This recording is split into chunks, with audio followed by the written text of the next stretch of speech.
जय गुरुदेव नाम किसका? प्रभु का। प्रभु का पावन नाम। बाबा जय गुरुदेव जी महाराज का कहना है शाकाहारी रहना है। तो प्रेम से बोलिए जय गुरुदेव। जय गुरुदेव। सबसे पहले युग परिवर्तक परम संत बाबा जय गुरुदेव जी महाराज, इनके चरणों में अरबों खरबों प्रणाम। ईश्वर भगवान और उनकी दृश्य अदृश्य शक्तियों को कोटि कोटि प्रणाम। साथ ही साथ यहाँ पर उपस्थित जय गुरुदेव आश्रम उखलवाड़ी 9 दिन से साधना शिविर में आए हुए सभी माता पिता भाई बहनों को और दूर दराज से आए हुए सत्संग सुनने के लिए आए हुए माता पिता भाई बहनों को बड़े प्रेम के साथ जय गुरुदेव। प्रेमियों, ये साधना शिविर का आज आखिरी दिन है और इस आखिरी दिन में साधना शिविर का समापन किया जाता है। तो 9 दिन तक आप सभी प्रेमी यहाँ पर बैठकर साधना कर रहे थे। तो ये साधना जो आप कर रहे थे, ये कोई मामूली बात नहीं है।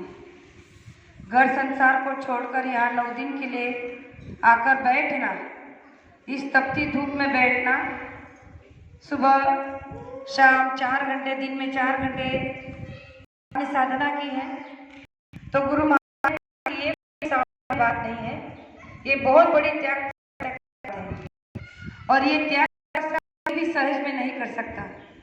इसके लिए गुरु के प्रति समर्पित होना पड़ता है।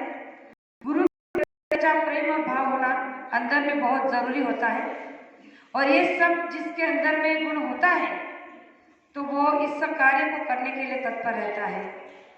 अब मेरा ही अनुभव देखो, मैं भी 9 दिन से अजिंती सिंह में साधना शिविर के लिए रुकी थी, लेकिन कल जब हमारे ग्वालियर से और आगरा से आए हुए प्रेमियों को हमें छोड़ने की जिम्मेदारी मिली, तो उनको छोड़ने के लिए जब हम उन्हें यहाँ लेकर आए तो उन्हें यहाँ का भी सौभाग्य मिला कि रात को उन्हें यह सत्संग का मौका दिया गया।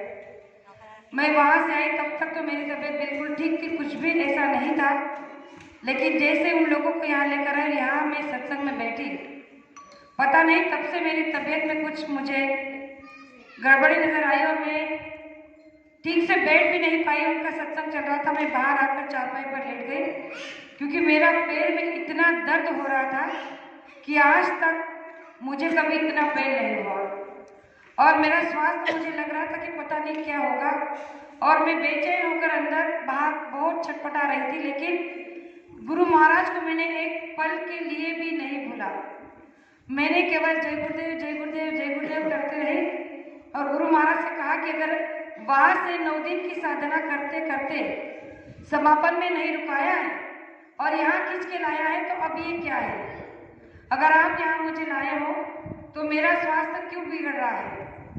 मुझे कुछ समझ में नहीं आ रहा है, लेकिन आप तो समझदार हैं, आप तो त्रिकालदृष्टि हो, आप भूत भविष्य वर्तमान सब जानते हो। तो मेरा ये दर्द जो आज तक इतने दिनों से कभी नहीं हुआ, ये आज इतना मुझे असह्य हो रहा है कि मैं सही नहीं पा रही हूँ और अब इन लोगों को घर ले जाना है, इनके लिए भोजन प्रसादी बनानी है, फिर इनको छोड़ना भी है, तो कैसे होगा? मैंने जैसे तैसे यहाँ सत्संग सुना, उन लोगों को लेकर घर पे गई, उनके लिए खाना बनाया। उसी अवस्था में मैंने खाना बनाया, उन्हें भोजन दिया, साथ में पैकिंग कर दिया क्योंकि उनका आज पूरा दिन सफर होगा और उन्हें जैसे तैसे विदा करके जैसे मैं सोई तो रात में मुझे इतना बुखार हो गया और इतना सर फटने लगा कि पूरी रात में सो नहीं पाई और पता नहीं गुरु महाराज से हमने बहुत बहुत प्रार्थना किया, 4 बजे उठने का बहुत प्रयास किया कि मेरा खंडन ना हो जाए। 9 दिन से वहाँ बराबर साधना में जा रही थी, आज ये आखिरी दिन है तो इसमें मुझे उठना ही है, लेकिन प्रेमियों में सच कहना चाहती हूँ कि मैं उठ ही नहीं पाई क्योंकि दर्द बहुत हो रहा था और मुझे लग रहा था कि शायद आज मैं समापन में भी नहीं जा पाऊंगी और 10 बजे तक मेरी नींद ही नहीं खुल रही थी, इतना मुझे दर्द हो रहा था सर में। पैर का दर्द तो मैं रात में ठीक हुआ, लेकिन सर दर्द इतना हुआ जो आज तक कभी नहीं हुआ। पर जैसे ही सुमैया अन्ना का फोन आया कि आपको आना ही है, सत्संग का समय हो चुका है, तब मैंने गुरु महाराज से फिर प्रार्थना की और मेरी आंखें इतनी सूज गई थी कि मुझे समझ नहीं आ रहा था कि मैं क्या करूं। और देखिए, निकलने से पहले भी 2 बार ऐसे अड़के आए कि हम निकल ही आ ही नहीं पाते। कहते हैं कि मन अगर आपका गुरु के प्रति सच्चा है, समर्पित है और आपने किसी बात का निश्चय कर लिया है तो उसे गुरु महाराज पूरा ही करते हैं। जब हमारा ये प्रण है कि हमने जो मांगा है, जो संकल्प किया है, उसे गुरु महाराज पूरा करते हैं, तो गुरु महाराज ने इस पर एक छोटा सा प्रमाण दिया है कि अगर मैंने ये प्रण लिया है कि कलयुग में कलयुग को हटाकर सतयुग को लाकर दिखा दूंगा, और जिस दिन कलयुग में कलयुग को हटाकर सतयुग लाऊंगा, उससे पहले मैं परिवर्तन के लिए प्रचार कराऊंगा। तो हमने ये बात को कैसे भुला दिया कि गुरु महाराज का प्रण है, वो कैसे पूरा नहीं होगा। इस पर एक गुरु महाराज ने एक छोटा सा प्रमाण देकर कहा था कि भगवान राम ने प्रण लिया था कि रावण को मारकर मां सीता को लेकर जाएंगे, देवताओं को उनके बंदी से छुड़ाएंगे। तो ये प्रण राम का था, तो उन्होंने पूरा किया तभी गए। भगवान कृष्ण ने प्रण लिया था कि कंस को मारकर अधर्म का सफाया कर धर्म की स्थापना करूंगा। तो जब उन्होंने ये प्रण लिया तो उन्होंने अपने प्रण को पूरा किया, तब गए। भीम ने जब दुशासन को मारने का प्रण लिया था, वध करने का प्रण लिया था, उन्होंने भी उस प्रण को पूरा किया।